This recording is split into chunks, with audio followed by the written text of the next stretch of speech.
Hello, loves. Oh, I am having such a rough week. I am going to do, I don't know. I've had a rough week. Last Saturday, somehow from Saturday to Sunday, I injured my shoulder and back. And during the first, it took a few days, and I finally went to a quick clinic and got some pain meds. And they feel like I hold stretched or whatever muscles in my back. And it has been horrible. And on top of that, um, since my move, I've been dealing with hair struggles. Um, and I finally developed a sore. I was starting to have small little dry areas and sores on my head, which was a problem when I shampooed before. And when I moved here, my co-washing method wasn't working quite right because I guess my body was getting used to the water quality here. And it isn't bad water, it just wasn't the same as the water I was washing in Utah, and it really messed with, I don't know if it's my pH or how my cleansers were working or whatever. So I went back to using uh, like the like I don't use regular like shampoo, conventional shampoos. Okay, I get like desert essence or natural based shampoo type stuff. And so I have these really wonderful shampoo and conditioners from Desert Essence. And I am not saying these products are bad at all. I am not saying that at all. What I am saying is something about the change of the water and the humidity and everything, going back to using, what I used to do is I just use the shampoo as a clarifier once a week or every like week and a half, like when I needed to. And I was doing co-washing before that. So when I started having even oilier hair and like it just wasn't working for some reason, I needed an adjustment time period. And then I got used to doing shampoo and conditioners again. And then I was not using the conditioner because it was just so oily because my body was trying to overcompensate on the oils because of the shampoo, that doing the conditioner. I have fine hair. And I guess you could say I have fine, thin hair, but I actually have quite a lot of hair. It's just fine hair. And I grow it to like a medium to longish length. It's actually, I guess, would be considered a medium length.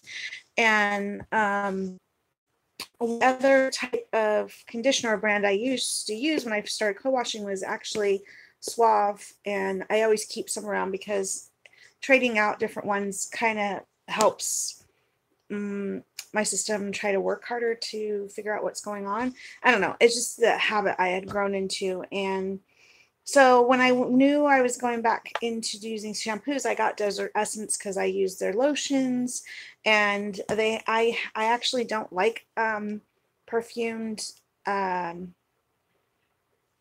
anything really. I usually go for fragrance free, non scented stuff, be it lotion or whatever. And I can only handle very lightly scented if it has scent at all. It has to be a very light, clean scent, not if it's perfumey or anything, it just drives me insane because of my sensory issues, being hypersensitive to sensation, smell, sound, textures. Yeah, it's an issue. So this week with my shoulder acting up, and I have been already dealing with these sores at the back of my head or dry patch areas that I think were beginning to become sores. Um, I just snapped. I couldn't handle it. I finally got meds, and I'm like, I'm on like a muscle relaxer and something else that I've never been on before, and it makes me really loopy. So I haven't worked this week because I don't want to do readings while I'm kind of out of it. And uh, like I said, I'm just very reactive right now.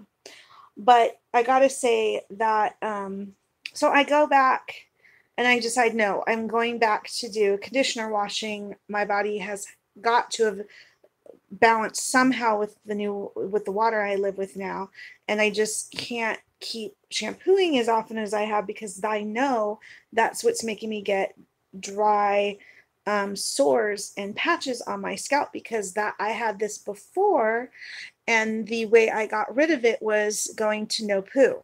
And the first time I went no poo, it was like vinegar and baking soda washing.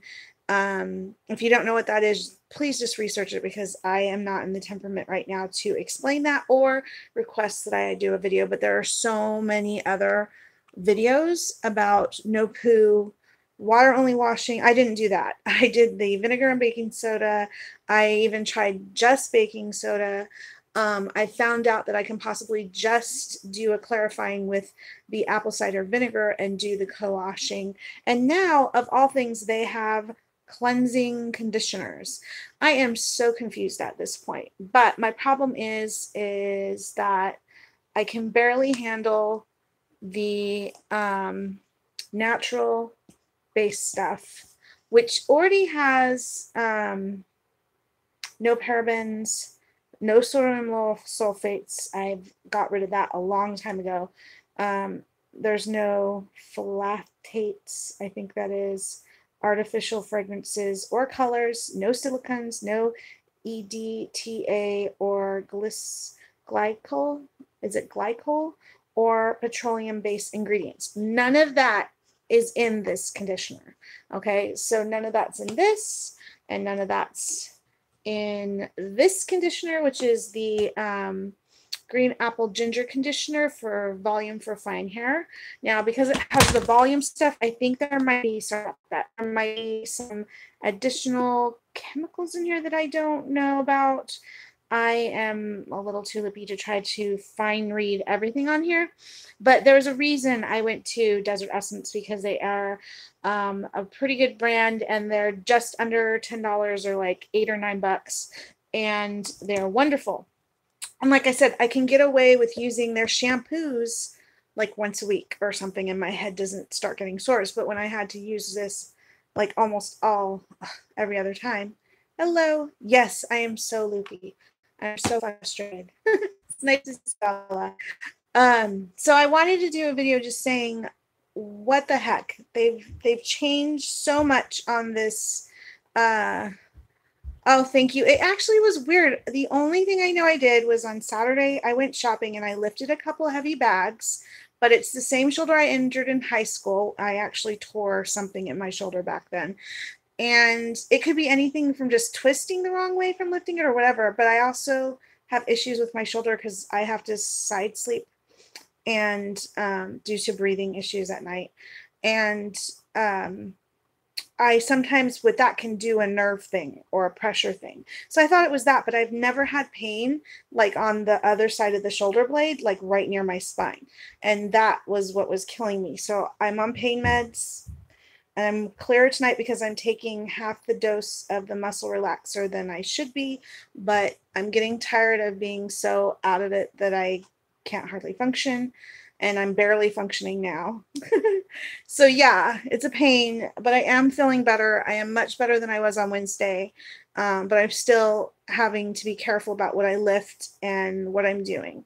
So I actually wanted to do a video about the myths and mermaids, but I needed to get this rant out and this like, what the frick.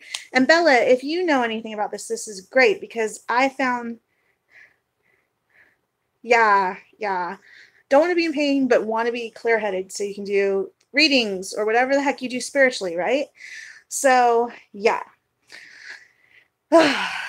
So like, I totally want to go back into the co-washing. I actually did it today. I delayed washing my hair for a few days because it hurts so bad. Like, I can move my arm and shoulder, but it just hurts like crazy. And sometimes I feel a very sharp popping pain or something. When I tried to wash my hair, I could not even imagine trying to do a full shower right now. I did a little spot cleaning, so to speak.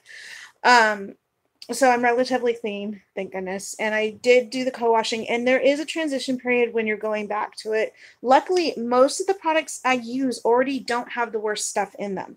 They're very natural. They're awesome products. So I know it's just, no, I haven't done the x-ray yet. They want me to see if my shoulder will heal a bit.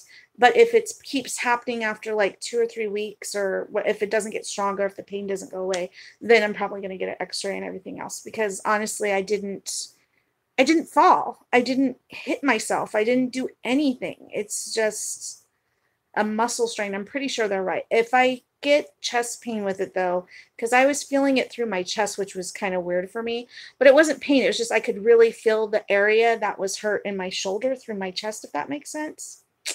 Yeah. Like, but I don't think I did, because I can totally move. You know what I mean? I know the difference. I do. I've had shoulder injuries before. This is just, the difference is that there was pain on, like, on the right side of my spine area and the shoulder blade. And I, like I said, I injured this side in that area years ago. So I could just have an old injury get stirred up because I was lifting heavy things. Who knows? So I'm not really too worried about that. Yeah. So I was researching co-washing again, because I was just trying to see if there was like any new conditioners or any new methods that I might be interested in. Because I can't handle sores on my head. Who can, right? And you can go around scratching your head looking like a freak, right? I already am a little freaky as it is, and I don't need encouragement. So again, this brand that I actually use regularly, again, I'm having issues with the shampoo. Again, I think it's just because I'm using it more than I usually tend to use shampoo, which again is usually just like once a week to a week and a half out, because I have fine, lots of it, but fine, a little bit oily scalp, but the rest of my hair tends to get dry. So it's like a, a weird mix. So when I was co-washing before, it finally balanced out and it was wonderful. And I just needed to kind of keep that rhythm. I also didn't wash my hair every day. I washed it every other to third day, and then the week to week and a half with the shampoo. Otherwise, I use conditioners. Now they're telling me, oh, don't do that. Conditioners don't really clean. And I'm like, okay, anybody who's been doing co-washing for a while, and if you don't know this, I'll tell you, what really cleans your hair is the motion of massaging your scalp and getting all the, whatever that stuff comes from your head, spim, I don't know what it is called. This natural oils and the natural stuff that comes from your head, you loosen it with the massaging motion, and the conditioner is really just there for whatever vitamins and stuff you're adding through the conditioner. Oops, sorry, that was shampoo. Here's the conditioner. It's providing a slip, as they call it. It's providing a way to massage through your hair and to your scalp, and also massage through your hair all the little particles and oil and stuff, and get it loose from your hair and scalp. Now, because I haven't been doing the massaging because I've been doing shampoo, I think my scalp built up on the thick layers of dead hair and whatever spume or whatever it's called, or the different things that your head naturally does. I hadn't been massaging my head, so it started back on top of adjusting to the new water I had to get used to here. So I don't know if you know about the water around here, Bella, but it might probably is similar in the filtration systems and different stuff that different cities use here on the Northwest. I don't know if there's a hard water issue. I don't know if it's softer or what the issue is, but it's been driving me nuts. Yeah, the water's usually really awesome, right? So I guess I came from Utah and the water back there was hard water. So whatever, my body was getting used to it. So now I am trying to figure out what to do, So I went ahead and just did conditioner washing today. That's what I thought.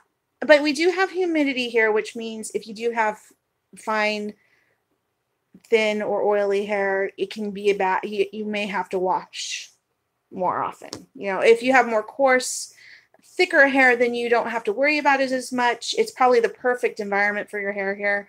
The humidity is just lovely for the skin, but in my case, it makes my hair troubling. And sorry, you're on like a lap desk here, so it's teetering a little bit. Sorry about that. So yeah, so I was like, do I dive back into Suave? Because I know the Suave works. I know VO5 can work. I'm kind of partial to my Deseret Essences conditioners, but these are a bit more expensive. And I remembered that you can use a less expensive conditioner for the wash part, and then go back with your more like nurturing conditioner and do a quick wash with that to help give it the whatever you think it needs. But I'm used to using just one conditioner and just doing it all, and then I'm good. So having to do an extra step is annoying. And I, as much as I love Deseret, because these run close to, I think it's like $9 a bottle, it could get a little expensive, especially since these are only 8 fluid ounces. Whereas most conditioners, you get 12 to 16 ounces a bottle, or a family size, and you can use it for a longer period of time. So I'm just having some issues between the pain. I'm irritated. I'm just going to try to work with what I have for a week or so, because I'm really not trusting the idea of getting these cleansing conditioners from brands or companies that do not tend to be nature-based. You can't. With co-washing, you have to use however much it takes to really slop your hair, to do the massage, to do it thoroughly, to get it all through. It's a whole process. You're supposed to like really soak your head with the conditioner, and then you use it as the massaging slip. And it also is supposed to get a little thicker while you're supposed to let it sit for about 5 minutes in your hair while you're washing the rest of your body. And then when it's ready to be rinsed and thoroughly taken out, you put a little bit of water back in there, rub your head a bit more, get it a bit looser. Whatever got loose and started to lift away from your hair gets loosened a bit more. And then you finally rinse. And sometimes you have to rinse to, whatever it takes to get as much of it out as possible to all of it out. And that's why some people do a second coat of a light conditioner, like the good conditioner at a light dollop, like you're suggesting. But the first time around, it's like, even though you're using less different kinds of products, you are actually using a good amount of product when you're doing it this way. The only reason I did it was because when I use conventional shampoo, soaps, and things like that, I get sores on my skin. I get sores on my head. I get weird places I get sores. And I react to smells, textures, and things like that. And I found that co-washing was better for me than vinegar, the vinegar and baking soda method. And I don't know that I could get through to handle doing the just water method, which you use like a bristle boar brush and use the natural oils and all that stuff. But you have to go through I got the impression that it was a longer transition time than even I had gotten used to. So yeah, I find code washing is, out of all the methods, it's not the most natural, but it's the most friendly, and it's more natural in some ways than many, if you're using products that are not completely conventional, I guess you could say. But yeah, so that's the thing. Do I go and find, say, Suave and VO5 and just get on that stuff and at least not have sores all over my head? Do I try to make my Desert Essence stuff work and see if I can get it in like a family size, which I have never seen this stuff in larger sizes than these. And yeah, so that's what I'm trying to figure out, because everywhere I've looked so far, they're just showing like Herbal Essence, Laurel, whatever that one is, Suave, VO5. I've actually looked at some of the stuff on those, and those, it's just, they're not as pure as these. Honestly, they just aren't. There's some other chemicals in here that you might find others, but it has all the important ones are not in here. The major ones were, say, the lovely African sisters and their awesome hair could totally use this stuff, but it would be a lot expensive than what they tend to use for washing their hair, from what I remember in my recent research. So yeah, just irritated and trying to figure it out again. And I kind of put this off for a little while because I wasn't sure, again, if I was reacting to the water, the humidity, or what. But I've got like kind of a large build-up spot here and a sore. that's a little flaky, and I just couldn't stand that. And when I was shampooing, it was just making it worse and worse. And then when I conditioned, it was just odd what was happening after that. I was shampooing and conditioning, and it was weird. And I knew that if I got off the conditioner, or sorry, the shampoo, that my head would balance out. So there you go. So I'm just going to do it. I'm hoping that I've been here long enough that my body's gotten used to the humidity and the water and whatever else, and that I can start co-washing again fairly successfully. But I did it tonight, and I think the one thing I love is I have a slightly wavy hair. It's not super, I don't have curly hair, but I have slightly wavy hair, and when I take omega-3s, I actually get more curly, but I don't like taking that much. It's like major supplement of omega-3s, and it's a bit expensive, so I don't want to do that. But I do, like I said, I have been able to tolerate certain scents from this line, and it just so happens that this similar scent, that this one is from Desert Essence, and it is their apple ginger. And it just so happens that the last conditioner I used when I was conditioning washing with the conventional was juicy green apple.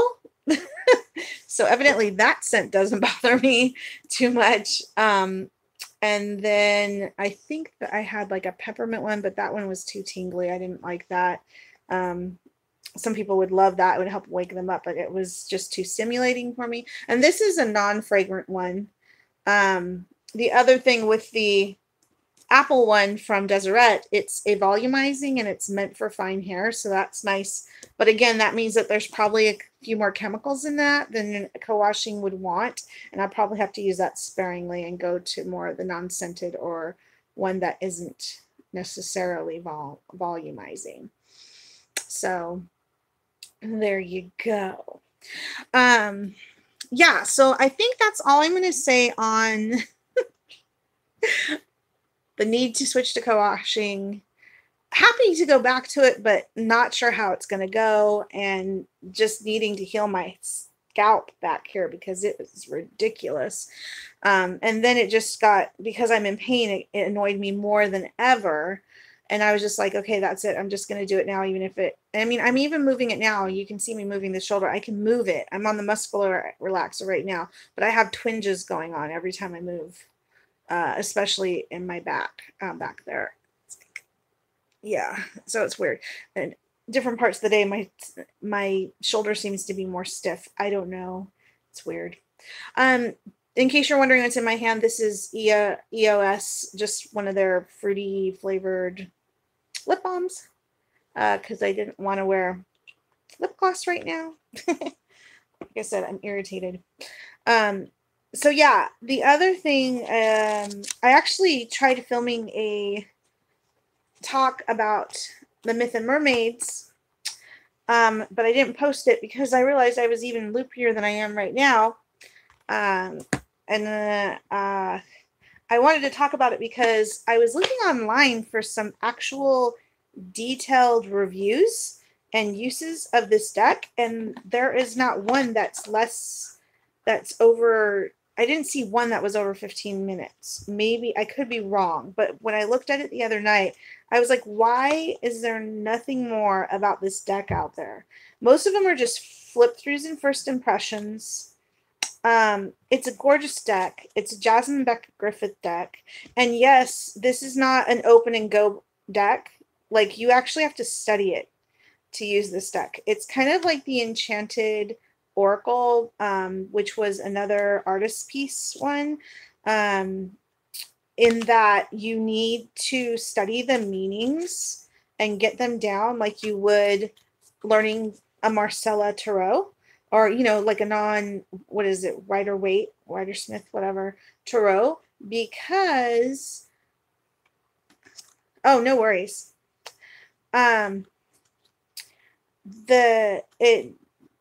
This deck, the Myths and Mermaids, doesn't have a lot, like I said, not a lot of coverage. It only first impressions and like mini walkthroughs or walkthroughs. Most of them are under 15 minutes, which is fine. I was wondering you stopped talking, but it was okay. I just wanted to get my rant over with and get on to something else more interesting. Um, um, so that kind of concerned me because this deck is really cool and I am still getting the meanings down, but I do like working with it for myself and just going into the book and looking and reading it and then thinking about it and then even meditating on it or whatever you want to call it. I want to get to the point where I can remember the meanings fairly easily. I mean, the pictures are somewhat intuitive, but she has some really awesome meanings. And this is just one of those decks you have to sit down and study. Like if you're using a non-wider weight tarot, like the ones that have the pips instead of the minor arcana with full pictures. But the difference is this actually has some pretty cool pictures. Yes. Yeah, I thought I might see at one of the festivals that was going on this month, but things just got away from me. Yeah, but if you read the book, like this is Mermaid with the baby alligator, this is a really cool meaning to it. A lot of them do. Now, and a lot of people don't talk about the fact that it has a special system for yes, no's, which I love. If nothing else, you could use this for the yes, no system she built into it. You see those little symbols that are on the border? They're blue and black, and they're different shapes. This is part of the yes, no system built into this deck. Nobody ever talks about it. I mean, I don't remember anybody talking about it, or at least not going into detail. And I actually find it pretty useful because sometimes if I'm drawing a blank in a reading, I like pulling this one out or using a pendulum. I guess people are more used to that. But I like that you could pull these and look at some beautiful artwork while you're asking a yes-no question. And I also find that sometimes I'll get an intuitive hit on a card that adds extra info besides a yes or no. And I like that. So beautiful. So yeah, there's a yes-no method built into this deck, which I think people could really appreciate if you don't use pendulums, if you haven't really learned a yes-no system with your tarot or oracles or Lenormand or what have you that you might be using.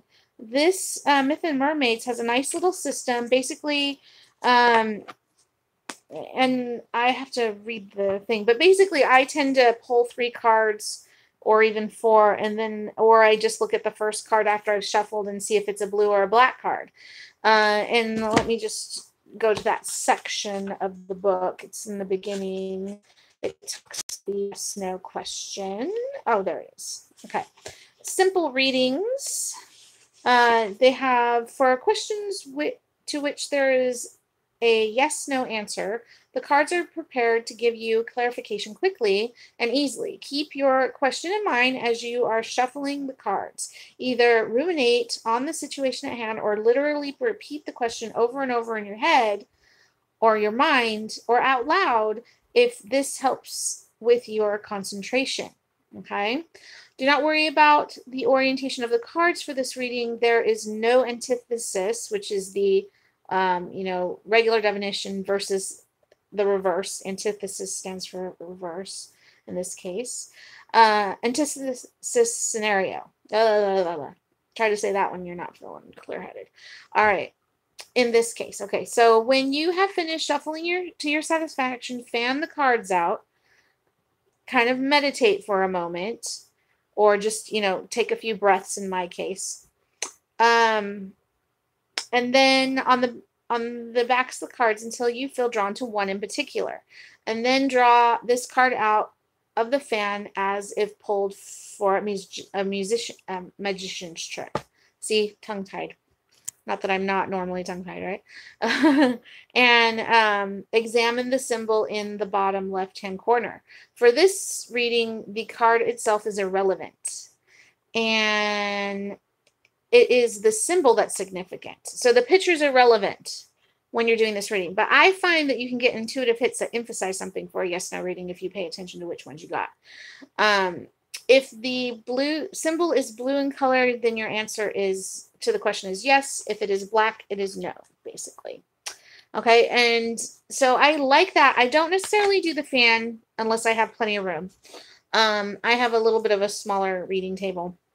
So I usually just do like a shuffle, however I'm shuffling at that time. Sorry. And, oh, or card popped out and you look, it was a no on the mossy, Tale of the Mossy Gold. So no. And I like, you can do the fan like they say. You can wait for a card to pop out. You can do a shuffle and do your regular, you know, fan it in your hand and just feel for what you feel to pull, or do a cut and do that. And then that's your answer. And I like that. I like a quick, easy system like that where you don't have to go looking through the cards. Oh, in Lenormand, they have yes, no cards in there, but you also have to be able to know what card you're looking at, which in some Lenormands that's easy, and others, if they're more a little rich in the paintings, then it takes a moment more. So yeah, so that's one area, and I like that not all the reversed meanings, because this is built to actually read in reverse, which I found interesting considering they didn't make the backs reverse. But then if you read how they have it set up, they mean for you to notice that it is reversed so that you can remember the antithesis meaning, or even notice that maybe more of your cards are antithesis rather than upright, and so maybe you are a bit more unbalanced right now, or emotionally heavily involved more than you should be. So one example, let's just read let's see what we got here. Let's just do Tale of the Mossy Gold. Okay, I'll find that one. That's card 6. Tale of the Mossy Gold. The divination message is, do not forget to take care of yourself. Okay. And ooh, that's a good card, right? Considering I'm not feeling well. And then this one's talking reverse. It says, do not get obsessive. Now that's not exactly the same thing, right? That definitely can be similar in some ways, but it can be a bit different, right? So I like that. You can get a really different type of reading on the antithesis or the reverse. Yeah.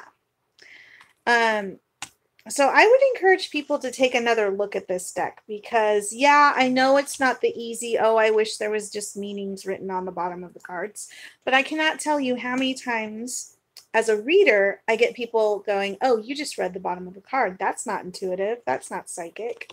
And having a deck like this where it just has these titles that aren't necessarily connected to the meaning, although some of them are. There's a few that are. Like this Sea Chariot. You could align that energy to what you remember of the Chariot and Tarot. If I remember correctly, it is about movement a bit. But it is also, about control. Assert control, it says. It talks about how she is optimistic, in control, and the captain of her destiny, which is kind of cool. That's in the description of what's happening in the card. Yeah, forward movement, awesome. See, you can totally intuitively read that. You think about the direction they're all facing. You think about, a sea chariot, movement, all that kind of stuff. You don't necessarily have to read the meanings, right? And then the antithesis to that, though, the antithesis is step back with grace. You're being too controlling in some areas of your life. Your friends, family, and associates may be too polite to mention it. Or you are overlooking signs that the truth remains. You are being domineering beyond the point of assertiveness. Look at yourself in the proverbial mirror and figure out where you need to take a step back, and then graciously do so. So this is one of those decks that'll tell you when you're messing up. And I like that too. So I've been making myself work with this deck, not just because I want to learn it, but also because it's gorgeous. And here's another, if you have a Lucy Cavendish deck, the Shadows and Light, they have an absinthe fairy or angel or something in that deck. And here is the absinthe mermaid. And I do believe this one's about addiction, if I remember correctly. Sorry, two hands a little hard. Beware of dependency. Yeah, her decks are awesome, right? Lucy Cavendish or just all of Jasmine Beckett Griffith's? Trick question.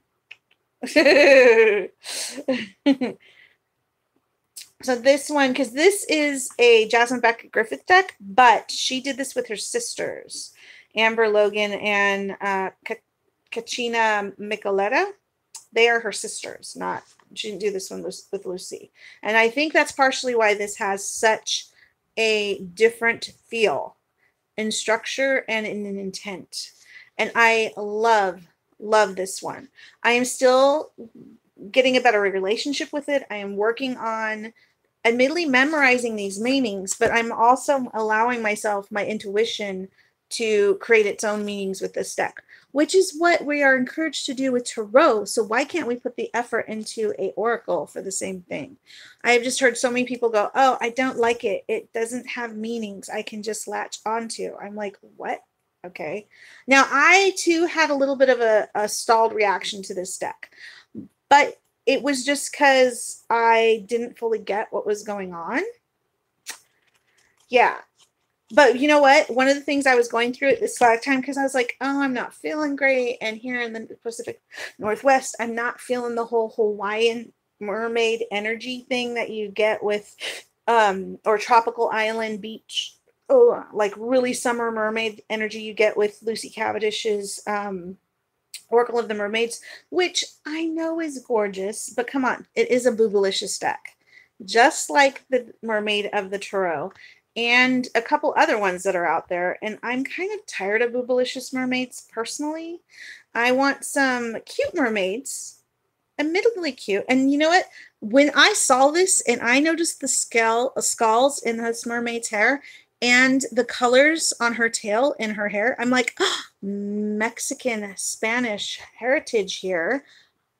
Las de los Mortes. I'm like, am I correct? And I go to the book and I'm like, yes, Las de los Mortes. First few words in the description. So yeah, you can get this. You can get them. If you pay attention to the symbolism, you can get it. You can get something. So make an effort, people. Oh my God, drives me crazy. Yes, I know that Lucy Cavendish and Jasmine Beckett Griffith have a Alice in Wonderland deck coming out in the fall, or at least early September. I'm thoroughly looking forward to that. I love a good Alice in Wonderland related thing, although I haven't been really attracted to the tarots and different things that are out. I'm just, yeah, I'm picky. I like beautiful art, but I don't like it to look like the original Rider-Waite-Smith tarot looks boring to me. I'm sorry. At the time it was innovative and colorful and all that. And Pixie's art was really good for what it was at the time, but seeing where art is today and then trying to go back to that, it's like, maybe not. I did get to see the illuminated Rider-Waite, or was it, I think it was the illuminated one. That one was gorgeous. It was kind of the classic look, but they brightened it. They made it a bit smoother in feel in the art. That one appealed to me when I was looking at that one. Yeah. So another one, like I said, the other deck, and I probably have it here somewhere. I know I have it here somewhere. I just can't reach it in this second, or I'm going to shift you like crazy. I know, but you know what?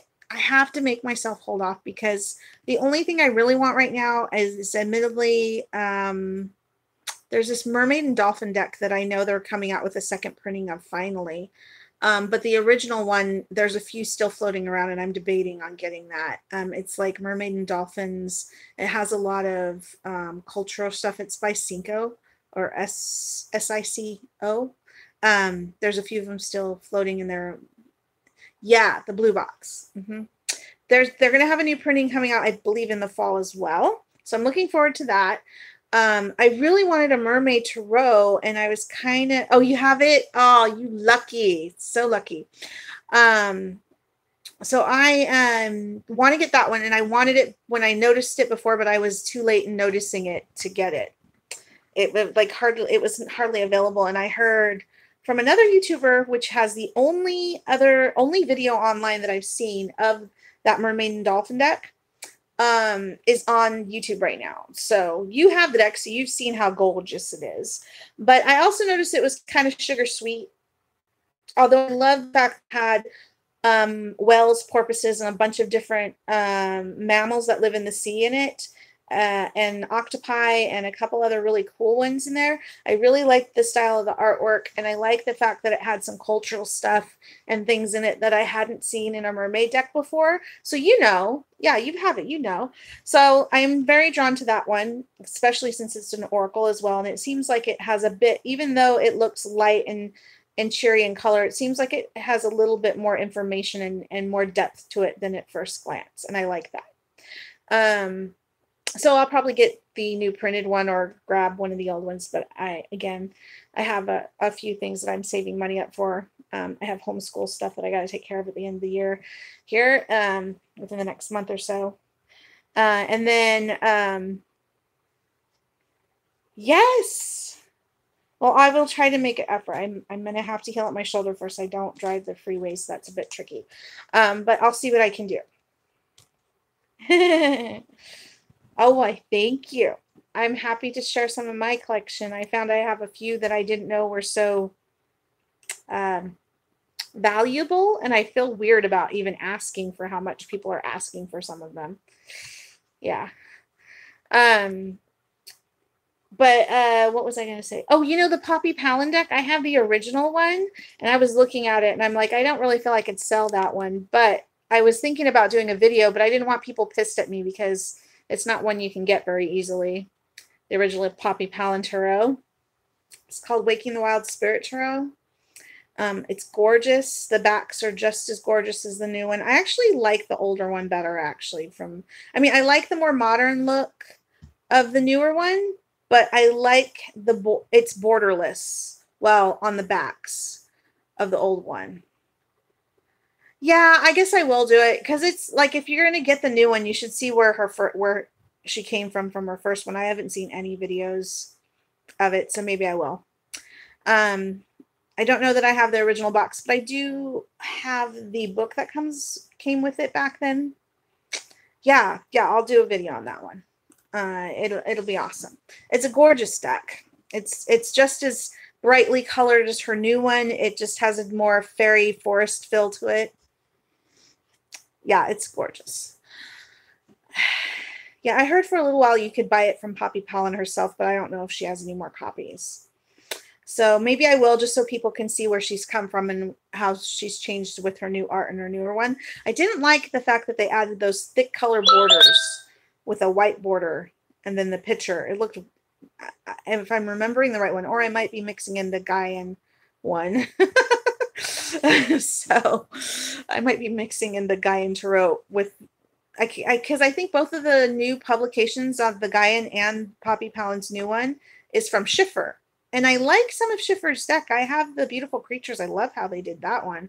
But I don't like this accessive border thing they did with Poppy Palin's. But I do like that it's a modern day look to the scenes that I've seen so far, with fairies and nature spirits mixed in, which is really cool. I like that. So yeah, I just needed to get on, and like I said, that, and then go into something cooler. So yeah, I'll do the video on Poppy Palin's first deck, tarot deck. I'm not even sure they should have called it a tarot deck, but does have a major arcana. It does have the 4 suits. It's just color coded instead. It's different. So yeah, I'll do that probably this week and get it up there. What was the other thing? Oh, I got the animals. Is it the animal totem tarot? I think I put oh, you're welcome. Yeah, I thought about doing it before, and then I stopped myself thinking, what if people get mad? Yeah, but I'll do it. Okay. Yeah, I got the animal tarot. I think it's the animal totem tarot, and I do like it. I haven't got to spend as much time with it as I would like to. My boys and I are going through the last month or so of school, and so we're trying to stay on top of their homeschooling right now. And then I did this injury thing, so crazy. Oh, the animal. Yeah, you know what? I was really debating between the animal totem tarot and the spirit song, which I actually had it on pre-order, but it didn't come, so I canceled it.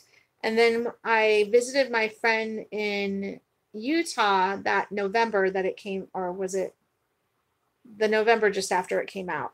And I got to look at some samples, and I was like, I don't know. You know what? There is a lovely Australian reader slash tarot creator right now who's doing an indie deck, I guess, who has far more violent cards in her tarot than that animal totem one. But if you are sensitive about animal death, I could see how that, yeah, I could see how that one. She has like some eagle cards in that one that are very hard to look at. Yeah. The tower card has a eagle chained and on a cliff or something, knocked down. And then the other one of hers, it's Avalon Cameron. Yeah, Avalon Cameron. She's actually moving, and she's selling a bunch of her decks on what is it called? I'm sorry, I'm drawing a blank. It's my mind is not totally clear. I'm sorry. But I think it's called well, let me see if I can look it up real quick. Matter of fact, I know I can go over to my account. Maybe. Go home. Let's see. Scooch it down. Avalon Cameron. She's an Australian, and she has, there's Owl. I love Felicity Day. She makes me laugh. Katie Flowers. Nope, that's not her, but she knows Avalon. Oh, Avalon Cameron. Hold on, let me get over to her. Yeah, Anna. Just a moment. Bonestone. Oh, come on, I just saw you. Bonestone Turtle. Pretty sure that's what it's called. Bonestone. Yeah, that's it. So she did her last Bonestone bash where everybody got to go look at it. If you go on YouTube, hook up with Avalon Cameron's channel. They show the art, and the YouTubers and everybody's been able to participate and vote for certain features in the deck. She had a plan for it, but she allowed voting for certain cards, and it was really cool to watch that. Sweet. Yeah. She's awesome. So yeah, that one has some actually kind of challenging art from what I saw in that one. So yeah, if you didn't like the animal totem tarot, then you might try to see her videos before you consider trying to go for her deck. If you were considering it all. If you consider it all. And I don't know if she's doing limited printings or what the deal with that is. I do know she's in the process of moving, so that's going to be awesome and interesting for her and her family. But yeah. So I'm spending some time. Yeah, Anna's the artist, right? And then Avalon was, I think, had commissioned her, agreed to work with her to make this tarot. I think, is that right? Anna's the artist? I can't remember. I said. I do want to say that I'm really in love with Jasmine Beckett Griffiths' art. And I don't mind that it's taking me a bit more to get in sync with this deck because I, living here, Bella, that we have these wonderful seasons, but they're not as bright. And in some ways, they can be kind of a little bit darker or foggier or whatever because our weather is more wet, right?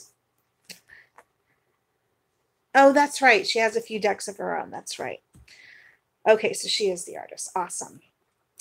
And I was, again, I think I mentioned that I was trying to look at my mermaid decks, and so many of them were just so bright and cheerful. And I know there's a few dark cards in the Lucy Cavendish slash Selena Fennick.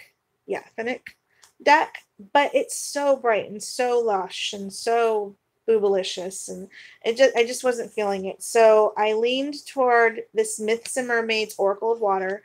One, because I'm in Washington, and yes, there's tons of forests and land and whatever, but where I live, I'm by a bay, and it's saltwater bay, and it has a lot of nymph slash water spirit energy here where I live. I'm right close to where I can walk down to a little beach in our neighborhood, not too far from our house, within a 10-minute walk. And I just wanted a deck that wasn't so cheerful. Not that this is totally negative. It isn't. It's a really cool mix of her artist style. It's a little bit dark, which is what I love about her Strangeling, is she's a little bit dark with a bit of cuteness wrapped all in one. Sassy, that's a good way to put it. This is a flying fish one. It's gorgeous.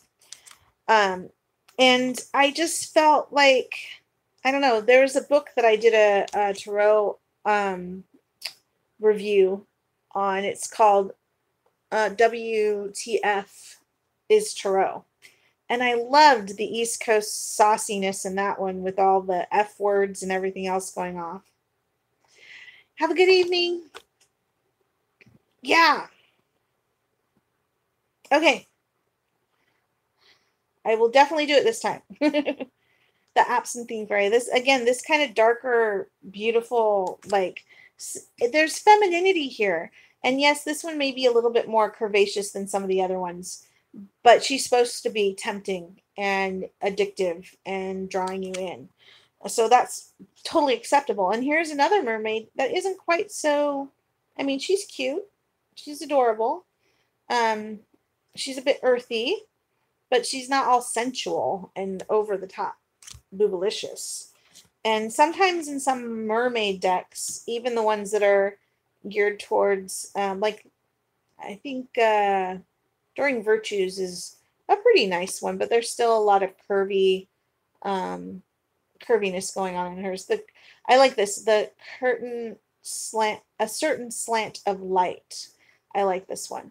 I also like that the animals, the fish and dolphins, are a bit on the edge of beast looking, like water beasts, sea serpents, those kind of thing. The Storm Chaser, this really makes me feel like ready to go, need to go explore and get charged up and some cool things along those lines. Again, very feminine, but without the over sexualization going on, which I like. Mermaid with the butterflies. There's a couple different ones with mermaid with butterflies, but this one's called that. The other one's a slightly different. I love that there's an autumn card. This autumn mermaid, just gorgeous colors. Kind of non-traditional in these browns and blacks with the oranges for a mermaid card. Oh, I like that. Now this is like a water nymph or an Udine. It's called the Hamadryad Lake. And she's more like a water spirit, or you can think of when the mermaid is in a human-legged form, in like an in-between state here, with a dryad. And they're like conversing, sharing a moment. I love the energy there. Resting. and she looks quite like she is fatigued.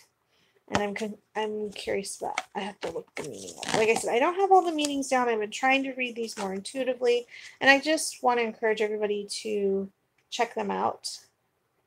This Mermaid Mother Child card. And remember to take care of yourself so that you can take care of others is basically the message. Kind of like on the airplane where they say put your mask on, then take care of them so that you can take care of them and still keep yourself healthy, which is what I'm trying to do. Here is my tentacled friend, who are saying they don't like it, these lined cards. I don't mind. It's almost like you have to really take a more closer view, and it's like they're trying to draw you into a more intimate situation, and what with it being an octopus and her having kind of a disgruntled look, you might want to stay backed off instead. Again, the Sea Chariot is about having control and focus, or not being controlled and focused and losing control, lacking direction if it's reversed. The Nautilus Angel, there are certain angels in here which, I'm not up with the angels, but I don't mind these. They don't feel overly angelic and otherworldly. It more is like a down-to-earth angel or a down-to-water angel, so to speak. I like that. And I could go through and walk through all this, but that, like I said, there's already walkthroughs on there. Really check this out, folks, because there's more to this deck than first glance. And so many people just was like, oh, there's no key meanings on here. This is going to be hard to take. And it's not that hard. Yes, there's some that you are going to have to memorize, for sure. I don't mean to play it off. But like the mother and child one, heed maternal advice, heed wise counsel. Or my first impression was mother-child relationship. How is that in balance or not? Are you resistant to the interaction right now? There's so many different ways you could go with that mother-child card. And then depending on what other cards you got, that would also, there's more to it than that. I also love these little poems or sayings or what have you that are by them as well. There's so much here. So somebody had a review on this deck that said something along the lines that it was like childish or like teenage games. And I don't agree at all. The fact that this deck is going to make you work harder to be able to work with it, I think that says something about the energy of water. Water is not always easy, and it's deceptively calm, and some people even think it's totally, you can see through it. But yet there's lakes and rivers in different places where you can't see through it. It's deceptively deep. And I think this deck is too. Especially as I've been reading through it and really taking in the meanings. I'm rethinking this whole deck. And I really, like I said, love the yes-no system. It's so simple and yet so effective. And if you're still keeping yourself open intuitively when you're doing the yes-no, you can get hits off the cards, off the pictures. Even though that's not really their intent when you do the yes-no system. I feel like it can be. I've easily done it myself, so I know it can be done. So yeah. Oh, and this is like a really favorite card. A lot of people say, oh, this card I really love. I admit she's gorgeous. Matter of fact, her meaning is kind of cool. 22. I love how fast it is to flip through this book, too. I never have to look at. Follow your guiding star if it's upright. Okay. And if it's reversed, look for guidance within. Okay. And the first one, it has a really cool explanation.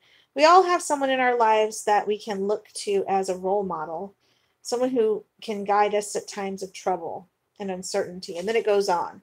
But then the reverse one, or the antithesis, look for guidance within. Lately, it seems everyone has something to say, some word of caution or piece of advice. Sorting through so many options can be a daunting task, and one that is not really necessary. You have a great intuition and a solid set of principles. You need only look inward. to make a decision that is right for you. I love that. It's so direct, so to the point. Yes, you're going to have to learn it and memorize it like you do with the Lenormand system, with the Pips decks, with the Tarot. You have to put an effort into learning this deck. The Enchanted Oracle, oh, who is the one? It's a neat little mini deck, Oracle deck. You have to actually study that one as well, because the titles don't necessarily hint very well at the meanings on that one either. And so you have to do a bit more work to use it. And I don't think there's anything wrong with that. Now, as some people are saying, if you're a total newbie and you don't know tarot and you don't know all these different decks and you're having to learn a deck, then yes, you're going to have to learn, but that doesn't mean you shouldn't try. You can always get some other decks just to have fun with and connect with that'll take a little less time to go started with. But I like a deck that challenges me a bit. There's a difference between being challenged and slowly getting and connecting, and then having a deck where the artwork does not speak to you at all. That half of it makes no sense to you no matter what you do, and you've tried to learn it and memorize it and everything else, and it's just not working. I had a problem with a deck like that recently, and I'm still trying to decide what I'm going to do with that deck, because I really love the guidebook and I really love the source of where that everything came from, but the artwork is just killing me. It is not a style that works for me. Some of it, a good portion of it, is illustrative and in a style that I do like, and often is on many different decks, illustrative, almost like looking at book pictures, and just gorgeous. Then some of it's like computer graphic and collagey, and so, it just doesn't fit together very well. And it's supposed to be combined to be representing Norse and Celtic and Fey life and all this stuff, and to me it doesn't feel like that at all. Not the more collagey side and the side that's more computer graphic-y. Doesn't work. So yeah, so we've gone from co-washing and my shoulder irritation and pain and me being a little loopy on pain meds, sorry about that, folks, to I wanted to really talk about the Myths and Mermaids deck, which I may do a separate video to talk about that properly again, because I know I'm kind of all over the place. To talking about, well, whatever else we talked about. I guess I'll wrap it up and maybe do a proper video. But yeah, I really think people should give some decks a better try, and I think I'll do a more concise video on that in case nobody wanted to watch this long. So thank you if you have stuck through it. Please give me a thumbs up, thumbs down. Tell me if you like this style or the topics. If you have any comments or suggestions, feel free below. And if this is your first time and you've stuck through and you like all this jibber jabber and all the topics I brought up, please subscribe and enjoy more jibber jabber from me about so much more. Peace, love, and blessings. Blessings from the triple realms. Cloey is out. Oh, I gotta get up there. There we go.